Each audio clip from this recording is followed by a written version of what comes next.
5 seconds to go.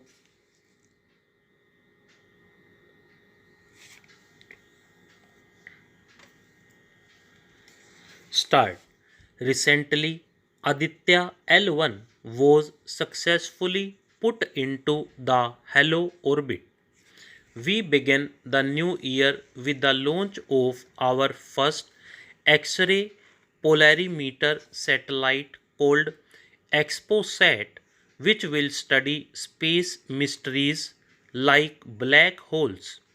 Many more space missions are planned in the current calendar year. I am happy to add that India's space journey is slated to cross new milestones. Preparations for the Gaganyaan mission, our first human space flight program, are proceeding smoothly.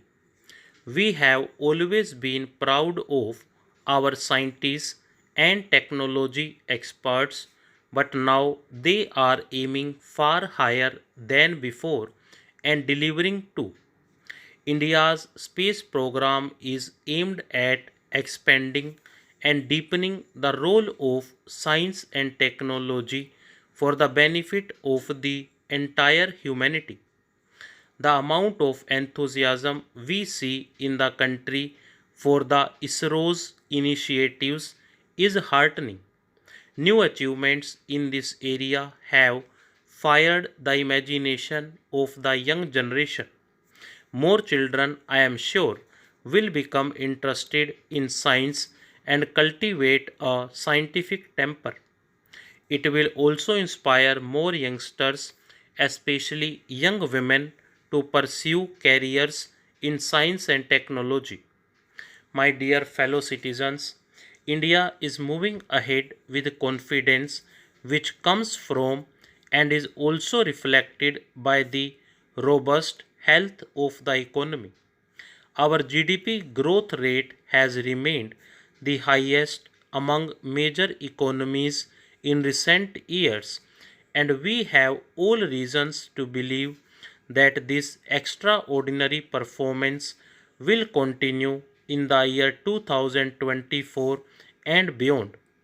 What I find particularly noteworthy is that the same far sighted planning that fuels the economy has also given a push to the welfare drive to make the development inclusive in every sense of the term.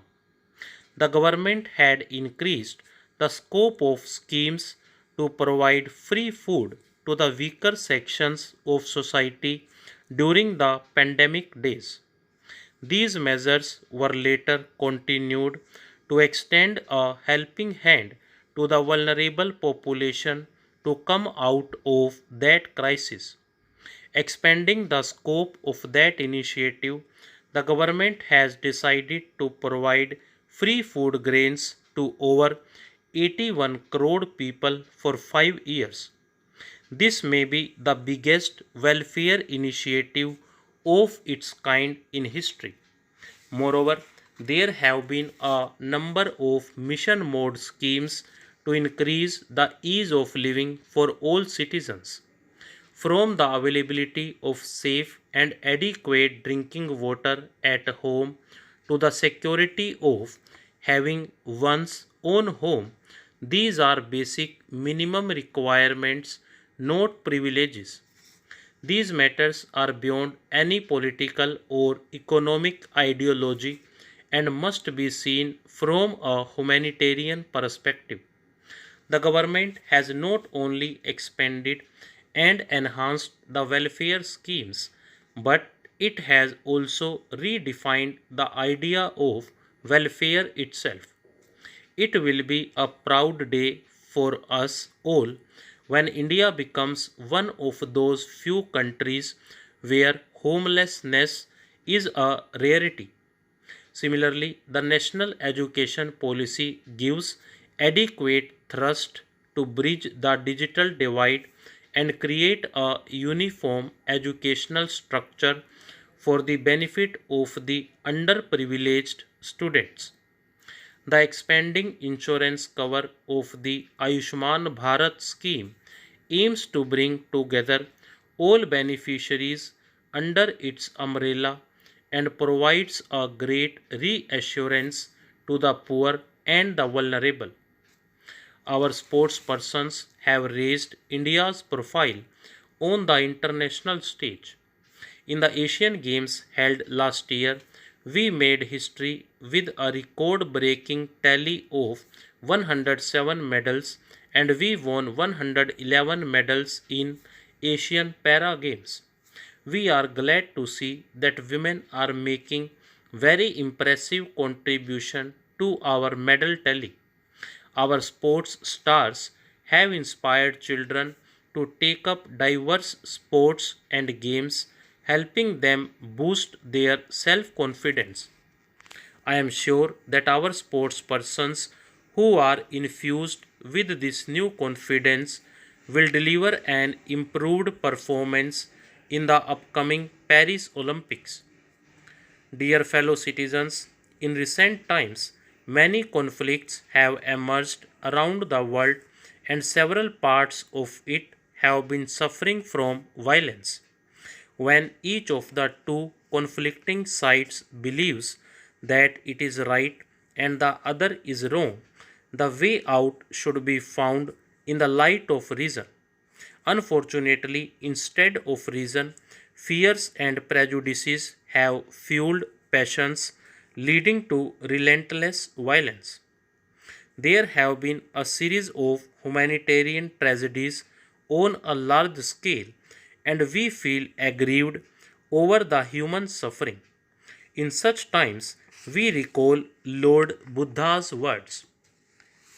It means not at any time are enmities appeased here through enmity, but they are appeased through non enmity.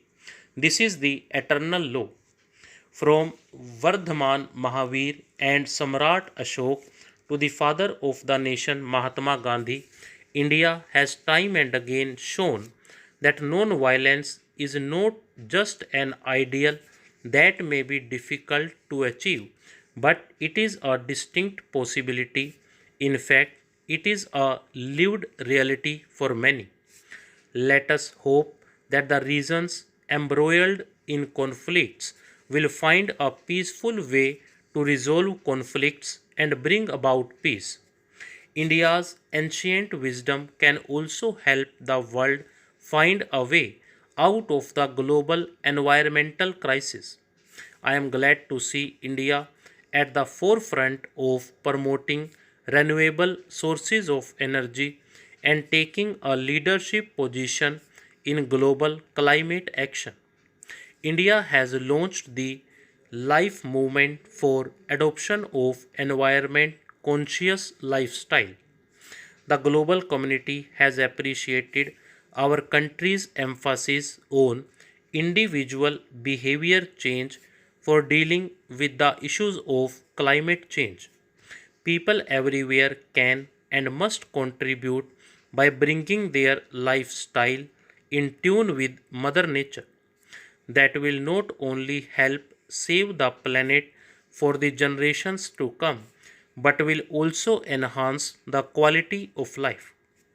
Dear fellow citizens, the period of Amrit Kal is also going to be the period of unprecedented technological changes.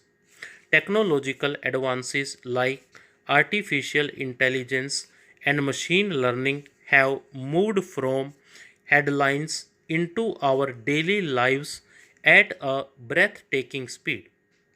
There are numerous areas of concern in the foreseeable future, but there are also exciting opportunities ahead, especially for the youth. They are exploring new frontiers. We need to do all we can to remove hurdles from their path and let them unleash their full potential. What they want is equality of opportunity.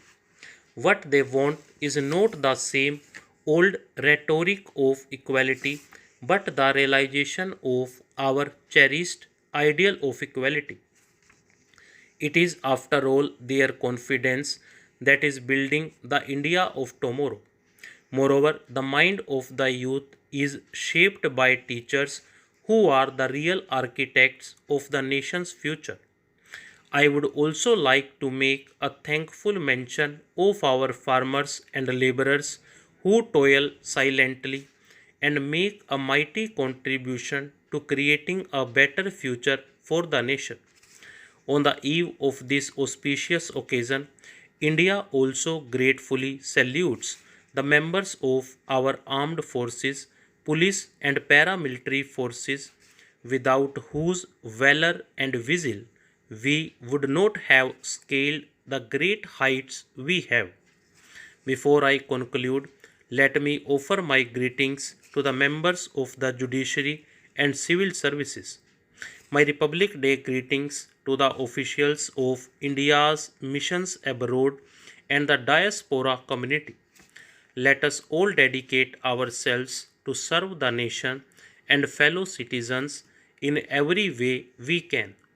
My best wishes to all of you in this endeavor. Thank you. Jai Hind, Jai Bharat. Stop.